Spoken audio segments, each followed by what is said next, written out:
Good morning, good afternoon, and good evening, family and friends. We are back again. So today being the day before Thanksgiving, I'm going to give you guys the top ways on how to deal with MAGA family members during the holidays, okay? I'm going to start off with some of their talking points, and I'm going to give you the responses for them, okay? You ready? Here we go. Uh, Number one, they're going to say, oh, you know what? I didn't know. I didn't vote for this. I didn't realize that this was going to happen. I didn't vote for this. Yes, yes, you did. You did vote for this. What you didn't vote for was you didn't vote for it to affect you. Okay? So the farmers, yep, get rid of them illegals, but don't get rid of my illegals. I didn't vote for that. Didn't vote for you getting rid of my workforce. The SNAP benefits in red states, Oklahoma, I'm looking at you, Arkansas. You didn't want black and brown people to get those government benefits. You didn't vote for that. You also didn't vote for you losing those benefits. Okay, that's what it is. Your insurance. Your insurance at work is going to go up because there's going to be less people on insurance without those subsidies because they can't afford it. Those subsidies made it so more people could be on insurance. It's called, in insurance, we call it the law of many. If you have 10 people that are, if insurance company, if it costs the insurance company $100 and you've got 10 people, all of them paying $10, there's your 100. But now if you lose a good portion of those people, if you lose 5 people because they can't afford it anymore, now the insurance company has to charge the remaining 5 people $20 a pop. See how that works? The law of many makes insurance costs go down. That's why the insurance subsidies were so important. People that say, I didn't vote for my insurance to go up. Yes, you did, because he told you all these things. Trump especially, been trying to get rid of Obamacare, which is the ACA, for over a decade. Okay, they've been trying. And now you say you didn't vote for it. Well, yes, actually you did. Okay. Now, the other thing, they talk about the unlawful orders, which is what the Congress people said, do not follow unlawful orders. Okay, that just makes common sense. Don't follow an order that breaks the law. That's it. But Republicans want to get all up in a tizzy and say, oh, they're telling people, Trump is like, oh, they're telling people to not follow the commander-in-chief's, and that's sedition.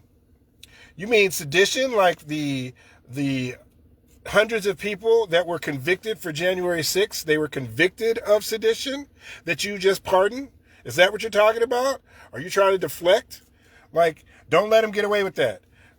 Make sure you don't let them get away with that talking point. Say, oh, well, you mean like the hundreds of people that were convicted of sedition that Trump pardoned. Is that what you're talking about? Okay, get out of my face with that. Miss me with that. Okay, because Republicans all tell the same lie, and they do it on repeat. They repeat. And it's easy to see that they have no original thought themselves, okay?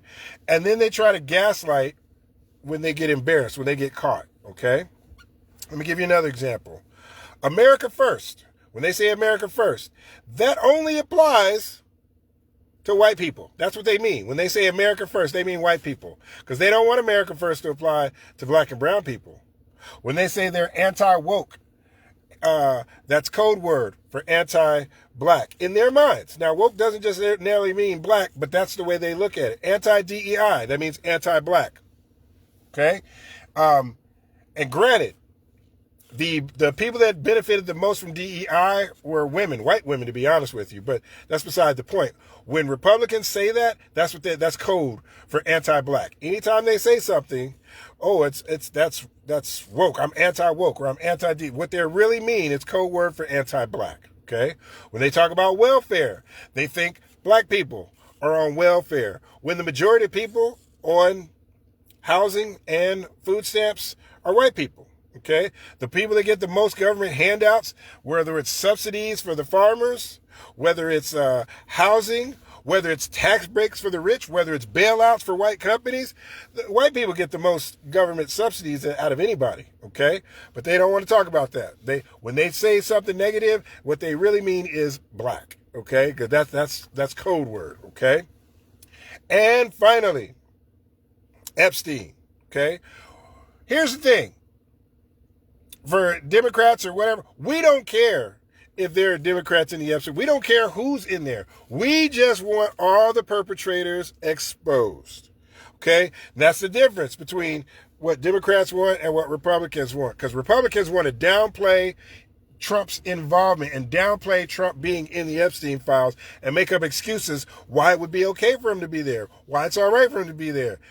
No, there shouldn't be any reason to try that you have to defend or downplay anything if there was nothing wrong in the first place. Okay, where there's smoke, there's fire.